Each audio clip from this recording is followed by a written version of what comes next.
defending champion of DreamHack. Make some noise for Stardust.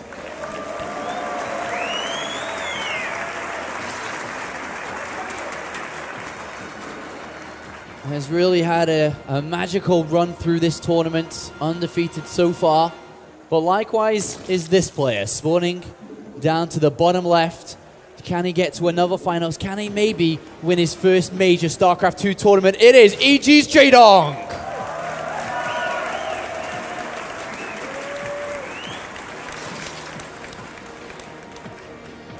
Ooh, okay, so looks kind of normal as far as openings go so far. Okay, wait, no, never mind.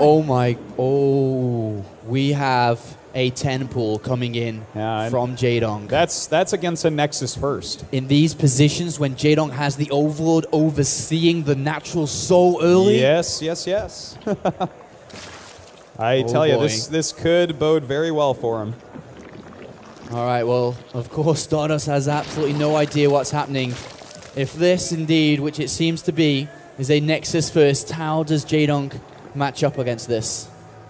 Well, Nexus first, how quickly will he be able to scout what's happening? Because Jaedong may show the Overlord, but does he send a probe immediately to find out? Because if he doesn't wall in, if 6 lings get into your base when you're going for a Forge Expand, you lose.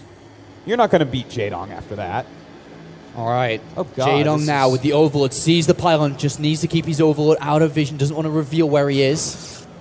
And he did turn it around. As you can see, Hyun on Twitter says, Grand Final starts in 1 hour later, I will get DreamHack champion. There is the Forge. Jaedong's units are across the map. Well, the Forge starting as the lings are already on the way. Couple more lings coming as well. A little bit of a backup. A gateway has been thrown down here. Pylon next. This is gonna get dirty, Apollo. Oh, the probe's disappearing from that wall. Oh no, Stardust is about to be heartbroken. All right, the probe's back. He's not gonna be quick enough. No way, he's gonna see those at the last second. No way to block, and the Zerglings are in. And now Stardust says, oh my God, what is happening to me? This series is tied up. The probes are coming off the line. The pylon is not going to fall as the probes do get in there just in time, but uh-oh. Whoa, if he could surround a bunch of those, that'd be huge. They do go up into the main base, but he might be able to get a cannon up. That's still an important thing to do. There's the cannon coming down here. One Zergling trying to prevent that. Not going to happen. A pretty good defense here so far from Stardust. How is he doing here, Autosis? Well, you know, he's doing very well, but again, this is a lot of lings in his base. Even if he loses 0 probes, the amount of mining time he's going to lose, the fact that he can't put down his tech, you know, Jaedong will just see it. It's a bad spot still. All right, pretty good probe micro, but he is losing 1, 2, 3 probes with this. Only a couple of Zerglings do remain. Jaedong has taken the drone lead with more in the production tab. A second queen on the way already. Jaedong is going to poke in. Oh, barely keeps that single Zergling alive. Another probe does go down, and you know this is what Jaedong is actually so good at. He's one of the quickest. Oh my no, God! 2 more go down. It is almost 5.5 minutes in, and there are only 17 probes up.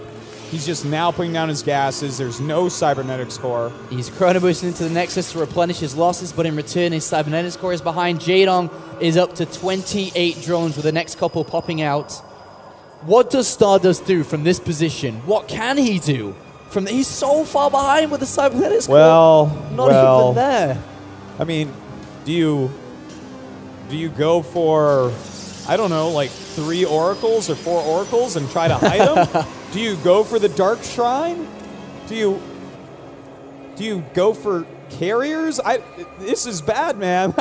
You have to get creative, I guess is what I'm trying to point out. Jaedong now throwing down a third base. He's at 35 drones and is in a very, very comfortable. He's in the driving seat right now. And as long as that car doesn't crash, he's on the highway to the finals. Yeah, he's in the driving seat of a flying car that can go underwater, Apollo. This is really good. And there are no rules on those roads. Yes. Just like Germany.